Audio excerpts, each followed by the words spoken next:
This is Brian Offenberger from Aftermarketer Club, and I want to welcome you. I'm glad that you're here with us this morning. We're going to be covering 8 easy ways to get more website traffic for you during our webinar today, and I really want to, again, thank you for taking some time to spend with us this morning. I'm going to do my best over the next hour to give you information that you can put to work right away. I want to point out that if you have any questions at all during our session, please feel free. Right in the screen that you have there on your computer, there is a little questions box. Feel free to type your question into that box. We'll be monitoring it throughout our discussion today because I want you to get the information from this that you really want and need. So please feel free, put your questions in that question box, and we'll be happy to go over them from there. If you have any issues at all connecting, I do want to let you know that we are going to have archived copies of this presentation available. They'll be on our website a little bit later today, and we'll, as I said, make them available to you on our website later today. Here's what we're going to be covering. I'm going to be giving you some new, unique ways to drive website traffic. Most of this I've never taught anywhere before. In fact, for those of you that were with me at the SEMA show, you know that we actually delayed this presentation a whole week because there were some changes that Google and other search engines were making in how they did things. And these changes were pretty important and pretty profound. So I wanted you guys to have the best information I could give you before Turkey Day, and I'm going to do so. I'm going to be covering these easy ways to increase traffic. I'm also going to be letting you know how you can win $25,000 in marketing services from my company. So hang on, and I'll share with you that at the very end of our presentation today. Join us on Facebook. I want to let you know we have a Facebook page that's just full of free resources to help you. We have access to experts. Some of you that were at the online marketing conference at the SEMA show know some of the people that we interact with. We have articles and interviews. You can find us on Facebook at Aftermarketer Club. That's where we're at on Facebook. Sign up to become a fan, and you'll get lots of free information. Now, let's go through my top tips to drive more traffic now and in 2010. And my first one is, some of you have been with me. I want to review this one more time because fixing the meta title tags in web pages is the #1 mistake that we're seeing over and over and over again. And the big impact in getting your meta title tags fixed and corrected for you is that it gets these search engines finding you and indexing you the right way. It helps you get better search rankings. Now, Google uses these things called meta tags for rankings to determine where you belong in the internet world. And also, the meta title tag is what they display on those search results pages, and I'm going to show you that in just a second. Now, what you need to remember right now about a meta title is that you have 70 characters you can work with. And let me illustrate that for you in this next example. Now, I have another slide that the graphic will get a little bit better than what you see me circling. But first, how do you find out the meta titles? Couple of points. You should have separate meta titles for every page of your website. And this is a big mistake that's made in the auto industry. I want you to stop and think a minute about a car dealer. Now, a car dealer is going to have a web page about new trucks. They're going to have a web page about new cars. And those two pages are about entirely different topics. I think you'll agree, because they're about different topics, they need to have different page titles. Okay? And that's the problem. Most auto industry sites that we look at don't have separate metas. They all have the same. And that's like telling Google that every page of your website's about the same thing. So, point #1 I want you to keep firmly locked in your mind is that your web pages need to have a separate meta title per page. Now, again, for those of you that have been with me, I'm going to be covering lots of new material in just a second, but this mistake is so common, I wanted to go back through it. Now, here's how you can find out what your meta titles look like on your website or on most of your competitors. All you need to do, and watch my cursor move here on the screen, you want to just go to some white space on a web page. See how I'm up here where there's no text or pictures or anything? And when you do that, you simply want to take your mouse and you want to right-click it. What will pop up are some menu options, and I want you to click on the one that says View Source. When you do that, you'll get computer code that will pop up, much like you see on the right-hand side of my slide here. And this computer code will contain things, and I'll share that with you in just a second. Oops, we're going to go back. But I'll share with you in a large scale what this looks like just a little bit later. But that computer code right up on the top corner of the page is where this thing called a title is inserted. And you'll see the title here. In this example, it says Debt Relief, Debt Settlement, Debt Management, National Debt Assistance. That's the title put for this company, and that's the title about what this web page is. Now, it's really important. Google uses that to help determine where they're going to put you in the big Internet world.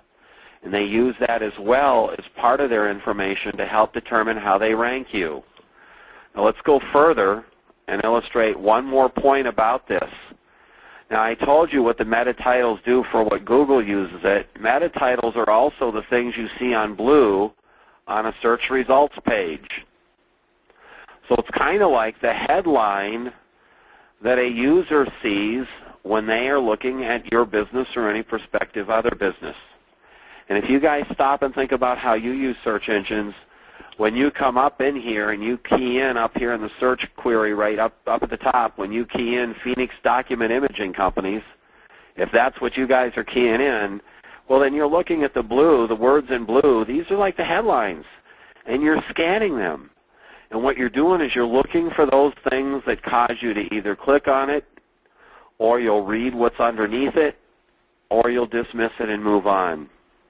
And so you want your meta titles to not only be descriptive about what your web page is, you not only want different meta titles per different web page, but you also want them in a way that when someone comes and looks on Google, when they look at your headline, they click through and they want to do business with you. So get your meta titles right. Makes a huge, huge, huge difference, okay?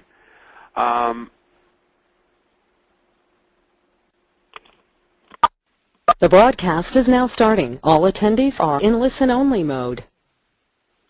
Hi, everyone. I'm sorry. I understand now that we've had a little issue with the audio recording of our webinar, and I thank you for sending me some of your notations. So I'm not sure how many of you had audio connections or not, but if you'll bear with me, everybody should be hearing the audio right now, okay?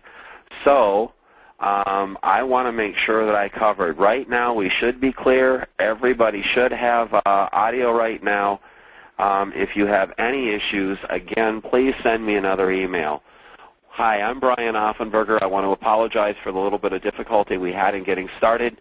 What I want to share with you is an action-packed session to give you 8 tangible tips to drive more website traffic. That's the purpose of what we're doing here. Now, I realize you had a chance to look at some of these slides a little earlier, but let me kind of give you some of the audio that goes along with it. What we're going to be covering are tangible things that you can do to drive more website traffic. That's the purpose of why we're here today. I'm also going to share with you a way that you can win $25,000 in free marketing services from my company. So hang with me. I'm going to cover it. You all should have the audio now. Again, here we go, okay?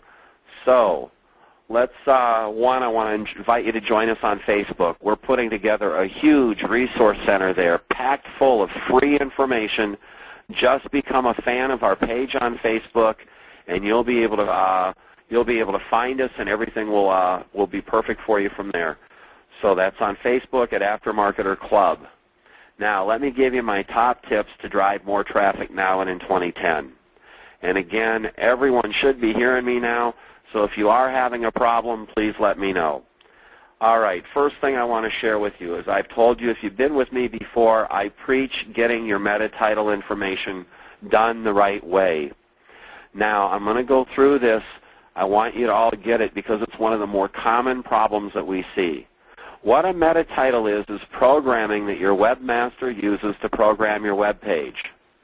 Now, Google uses this to help determine the rankings, where you're at within Google and where you are at in the big world of the Internet. Okay?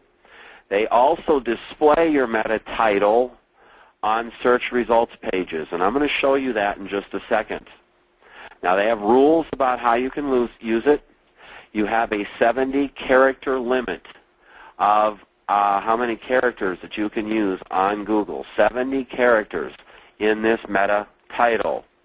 And meta title's huge, gang. We've got to get that right in order for you to get high natural search rankings. Now, here's a couple of points that I want you to keep in mind.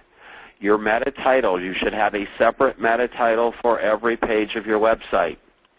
Much as a car dealer that sells new cars and new trucks will have separate pages of each, well, because they're about different topics, you need to have separate meta titles. Okay? That's point one. Every web page needs to have a separate meta title. And most of them that we look at in the auto industry have the same meta title for every page. It's amazing. We see it that way over and over and over again. Number two, here's an easy way you can find out what meta titles have been put on your pages by your webmasters. Okay? Here's an easy way.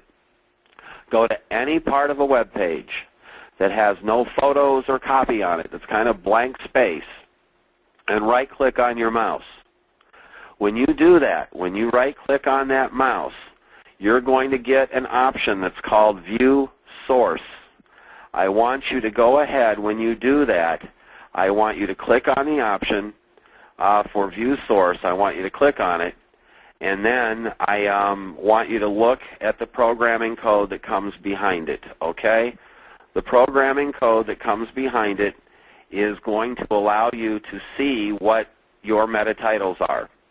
Now, the meta title, gang, it's always in the upper corner of the page, always, in upper one quarter. And you'll see it in my example right over here. You see my mouse moving through it. This one says debt relief, debt settlement, debt management, national debt assistance. In your meta title, you want to have the keywords that relate to your page, that describe it, that you want top rankings for. And you also need to write it in such a way, see, your meta title's the blue text. You see me scanning over it now? It's the blue text, okay? And so, your meta title, when someone comes up here and they key in something to look for you, your meta title's the first thing they're going to see. Now, I want you to think about what you guys do when you use Google, all right? What you do is you come and you look at these blue headlines and you determine whether you're going to click on to go to the website, whether you're going to read more what's underneath it, or whether you're going to move on. So your meta titles are huge, and one tip, one big thing that you can do to start driving more qualified sales today is get your meta titles lined up. And I know I have some of you on this call that have done that before. If you'd be kind enough, wow, what a turnout we have. I'm really flattered that you guys are right here before Thanksgiving. Great turnout. I know I have people here on the call that have made changes in their meta information because I've been preaching it for 2 years. It's that critical. If you'd be kind enough, send me a little instant message right here to let me know what it's done for you, because I hear the stories for those that make the corrections. This is something really cheap and really easy you guys can do to get more results for your business. Change those meta title tags and make sure they're done the right way. I also want to let you know, since we had a little problem with audio to start this presentation, we will have it archived and recorded on our website. You can look for it tomorrow. I will, it's at aftermarketerclub.com/blog. It will be there tomorrow for Wednesday, the 25th of November, okay? All right, now let me give you my second tip, and this is part of why we delayed this webinar, because just a couple of weeks ago, search engines, what you see on this page is SE. SE stands for search engines, gang. And search engines, Google and others, they just announced a couple of weeks ago they're going to start including Facebook and Twitter in search results. And that's really, really huge, and that really means a big thing to you. That means for sure you need to be on Facebook and Twitter, okay? Google's going to be indexing those mediums and including them in the search results, and that means phenomenal opportunities for you to get better, higher search engine rankings Plus, as well, when you're on them, it gives you a chance for additional business. We call that an additional marketing channel, and those are absolutely phenomenal, okay? Now, getting started on Facebook and Twitter is very easy to do, and we're going to give you a brief explanation how to do this. I also want you to stay tuned with us because we're going to be doing some webinars on getting started with Facebook and Twitter right around the holiday time and right at the first of the year, so make sure you're with me. The neat thing about these mediums is it gives you a chance to interact with your audiences on most fabulous ways. They're absolutely fabulous. Now, another thing that auto industry companies can do, aside from setting up and claiming their free profiles and begin to interact with people on things like Facebook and Twitter and some of the others, MySpace, YouTube, in addition to these interaction chances you get, are you aware of the fact that you can advertise there? And what I'm here to tell you, my friends, is that Facebook has the most targeted way of advertising that's available on the planet. If you happen to live in Kalamazoo, Michigan, and you want to wish everybody in Kalamazoo that has a birthday today, you want to give them a happy birthday greeting and a free hamburger for coming into your store, you can advertise to people that way. In fact, we wrote recently, and some of you may have heard my good friend Dave Kerpen at the online marketing conference at the SEMA show mention how he sent an anniversary greeting to his wife via Facebook. The only one in the world that got that message was his wife. And imagine how targeted you could get with your advertising. It's cheap, it's inexpensive. A lot of marketing companies, a lot of your competitors aren't on social media. They aren't utilizing the new advantages that social media gives you to get high search rankings in Google. They aren't interacting with the audience. It's phenomenal. I live in the Phoenix, Arizona area, and there are over 800,000 people in Phoenix that are on Facebook. In your communities, you have those same opportunities to start engaging and start targeting. If you market nationally or internationally, you have wonderful opportunities to reach and put your engagement to interact with these folks. And if you want to do some targeted advertising, wonderful opportunities within social media that a lot of your competitors are missing. So this is one of my secret tips. I haven't been talking a lot about it. There's been a lot of changes in how search engines treat this stuff. So this is new material that I want you to have first. Now, it's easy to get started. If you're not on Facebook, this is the little sign-up page right here to the right. You begin by starting a personal profile. And I don't care whether you use your personal profile or not, but you have to have a business setup, has to be associated to someone's personal profile, okay?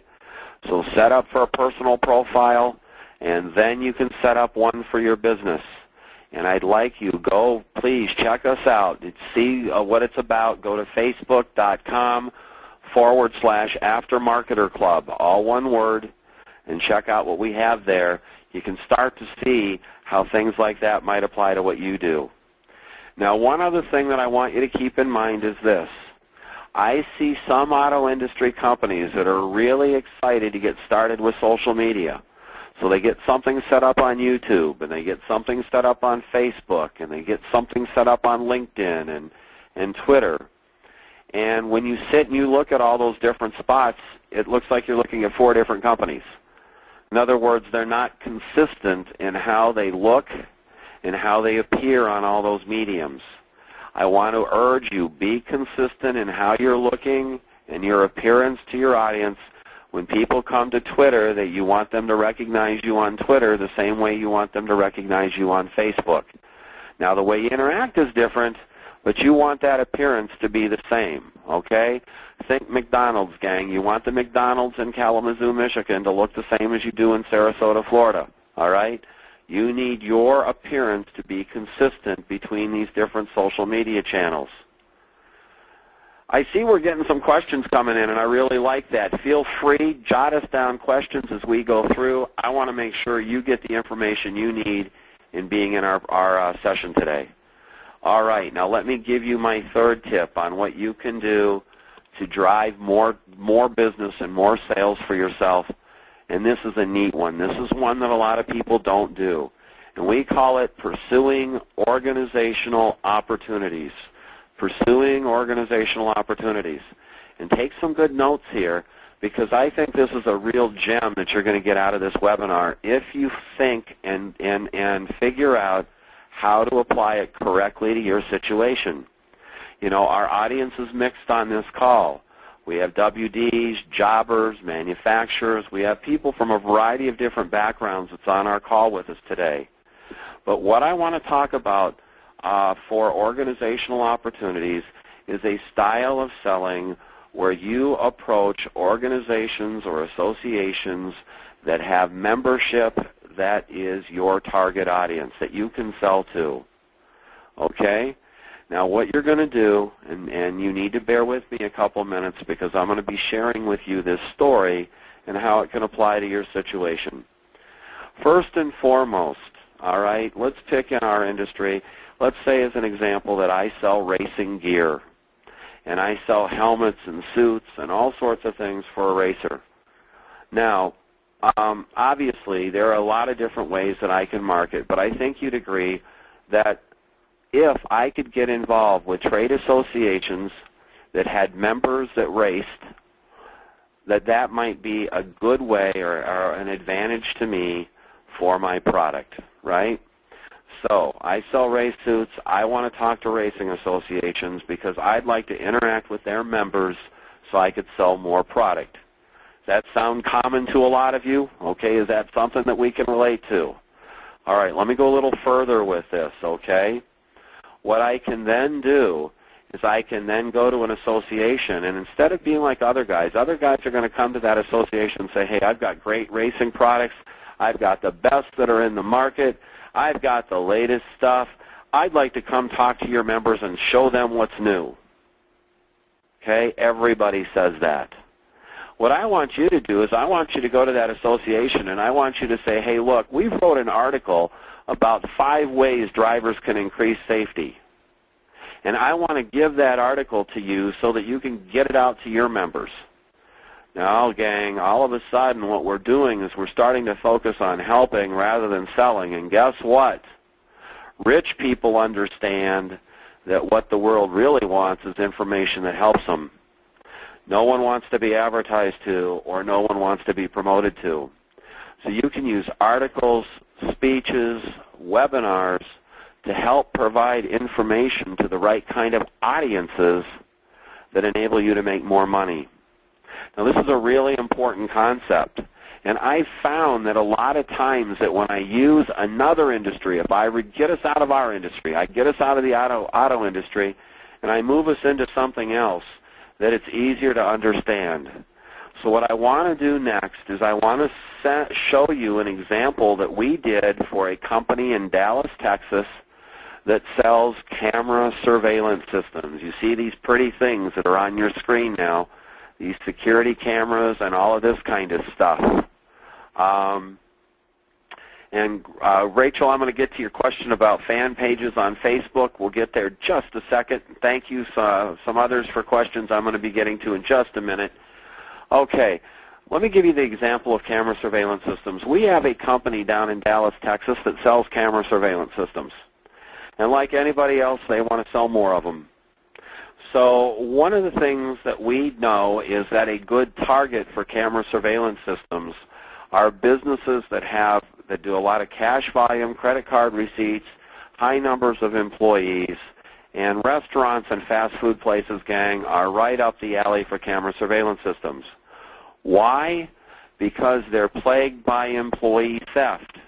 I don't know if you're aware of this or not, but for the average small business in the United States, when you ask them, one of their big concerns about operating their business is getting ripped off.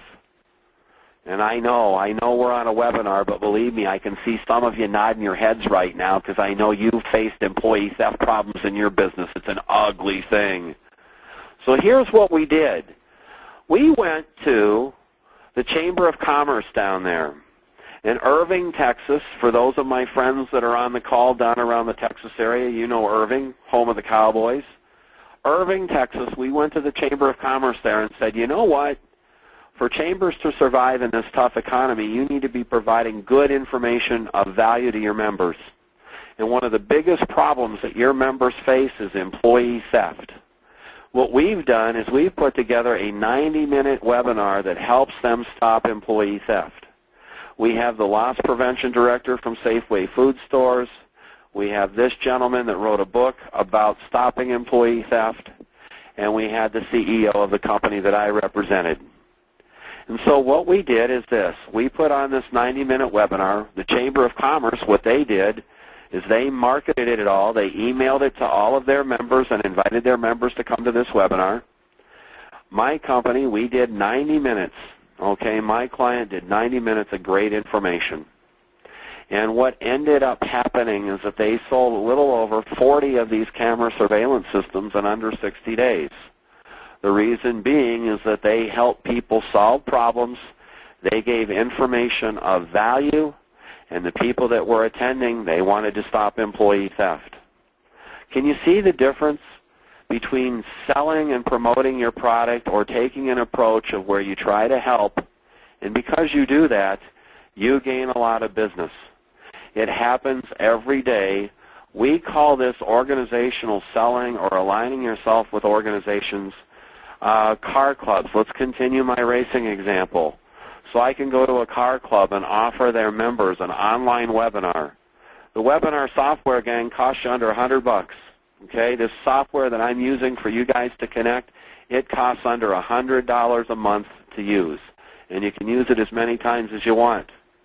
So you can go to those car clubs, you can offer a webinar, you can bring in a safety expert, you can talk about trends in driver safety, and oh, by the way, you can mention those one or two suits or those new trends in helmets and headgear safety that you just happen to have, all right? And by that kind of marketing, you're going to be amazed at what kind of results you get. Now, one of the questions, we've got a couple of questions that are all around this same topic, and this was about Facebook, the screen that we were on just a little bit earlier, and let's talk about it. It was asked, is it better to have a business page, a fan page, or a personal page? Well, you're going to need both. We recommend that you have both. In order to have a business page, it has to be linked from someone's personal page, okay? Facebook right now requires that association.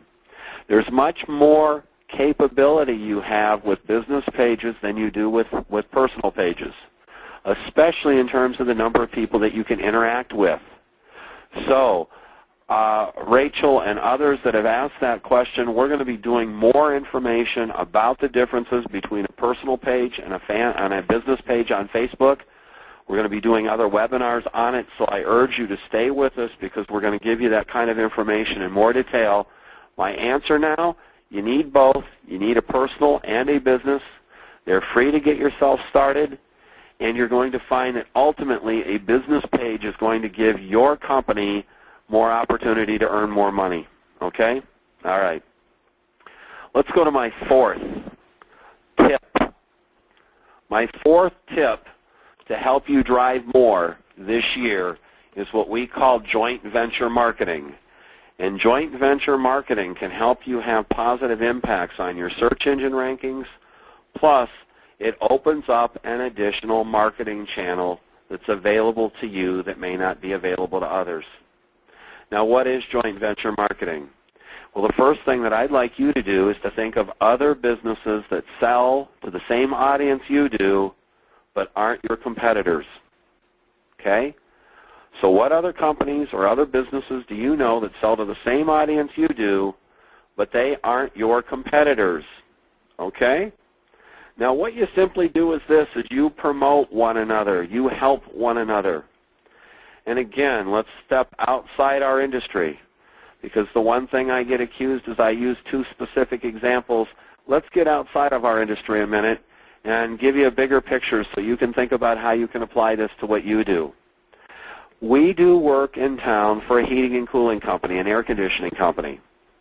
And we're constantly looking for ways that we can have other people market for us. And we're constantly looking for ways to get ourselves into audiences in ways that we're most likely to make sales. Probably sounds familiar, just like you guys, you know. So here's the deal. What my heating and cooling client did, what we did, is we identified here in they're actually in Arizona, we identified an exterminating company. And an exterminating company, they're in a home, they're in upper-end homes, just like my heating and cooling guy wants to be in. And so what we did is we approached that exterminating company, and we said to them, look, you guys have newsletters that go out to your customers. You're continually trying to provide extra value for your customers. What we're going to do is we'll put together a special offer that the only place in the world these people can get it is through your newsletter. And all you have to do is include it in your newsletter and send it out to your customers, and they'll benefit. And oh, by the way, if you want to put together a special offer that we can mail to our list, to our account base, we'll do that for you as well. Now, what that enabled my heating and cooling company to do was to reach over 40,000 people that were customers of this exterminating company in a non-threatening, really non-advertising type of way in order to develop new business. What kind of opportunities do you have to do that? One of the exhibitors at the SEMA show is a company that markets product to car show promoters. And what a clever idea this guy employed. What he did is he put a webinar together about 8 easy ways to increase attendance at your car show. And that got emailed out to over 1,800 car show promoters in 10 states here in the U.S. These promoters were invited to a webinar where they got tips on how to improve show attendance, and at the same time they got introduced to this man's product. What a phenomenal way of penetrating a market in a creative way to draw people's attention. Joint venture marketing and organizational marketing that we talked about previously, they offer you tremendous opportunities to do that for your business. Your challenge is to be able to think about the ways that you can make this go to your business. And yes, I've got a question from Michelle and another one from Mitch. I hope you're not related, close by names, but yes, you will be able to get archived copies of this presentation, and yes, you will be able to print them as well.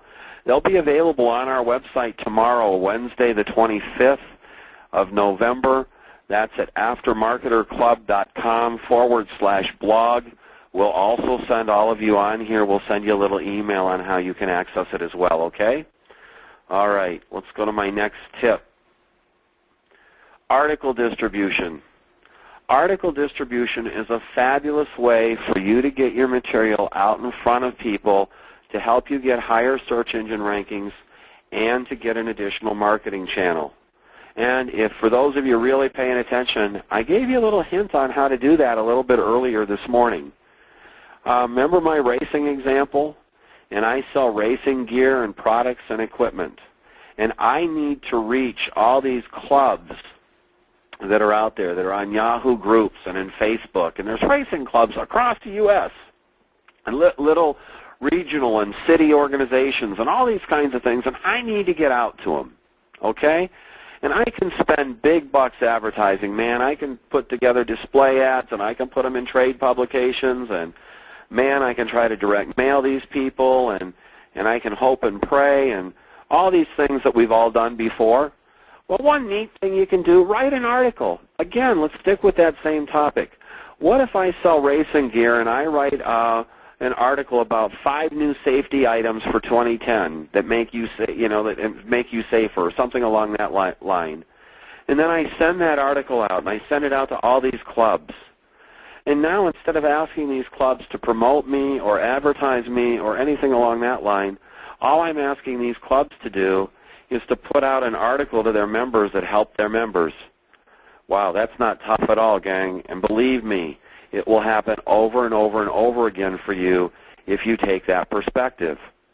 Now, if you're not a writer, not a big deal. Don't worry about it. Go to Craigslist. On Craigslist, you can find under the Help Wanted section something for writers. And for services offered, you'll find writers. And believe me, they're very, very inexpensive to hire. You'll be amazed at what you can get for $100. It'll blow your mind. Now you need to tell a writer what to put in an article. In other words, sticking with my example, you need to give them the 5 products or the 5 safety tips for them to write something from, but they'll do a phenomenal job for you. You get the article written. You simply email them to these clubs that you know. You can use what's called article distribution services. There's a big one called iSnare, and that's I-S-N-A-R-E, iSnare, and they will distribute articles for you, and they will be picked up by websites throughout the web that are topically relevant to what you write about. So it's pretty cool. If I write something about racing and I send it out to iSnare, iSnare is going to put it out, and then websites that are involved with racing get the opportunity to pick my article up.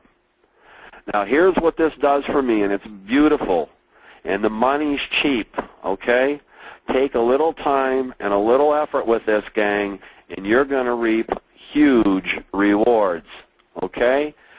Articles, I put them out, other websites carry them. What does that mean? It means I get inbound links from other websites to mine. Inbound links are the #1 thing Google uses to determine where you rank on search pages.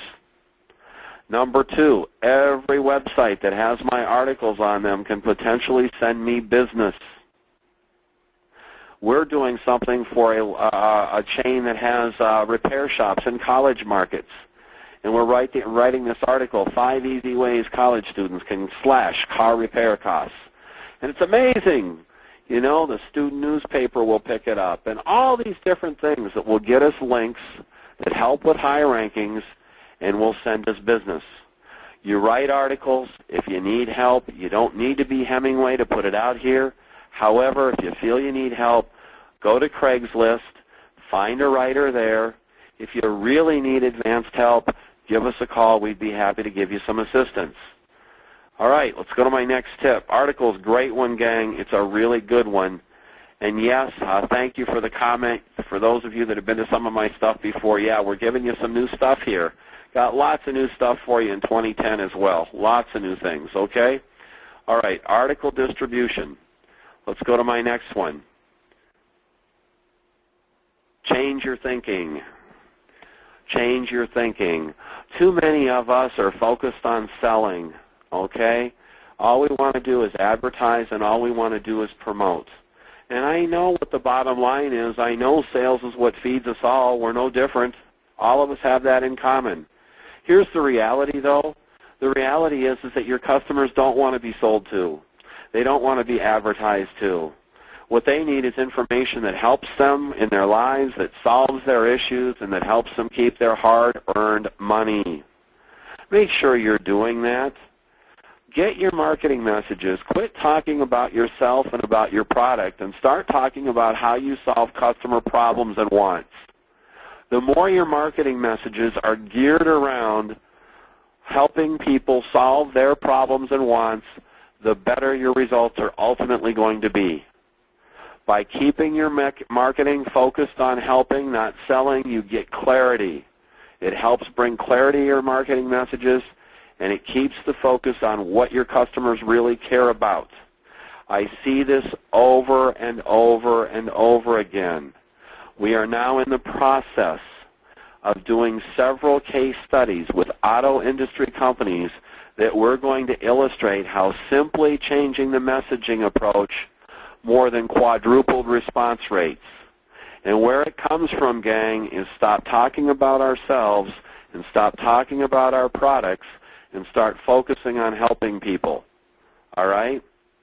No one wants to sit and talk about a camera surveillance system for their business, like the example I gave you earlier. No one wants to sit and do that. But by gosh, they sure want to stop employees from stealing from them. They sure want to stop employee theft. By that one example of changing the focus of the message, you'd be amazed at what you get in the response. What I want you to do, change your thinking, focus on helping, not on simply selling. You're going to see better results now and in 2010.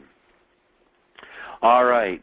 I want you to go claim your local listings. If you sell in a local or regional market, Google offers, Google, MSN, Yahoo, they offer you free listings that you can claim. And what's the shame is that the last statistics I saw is that about 3/4 of all business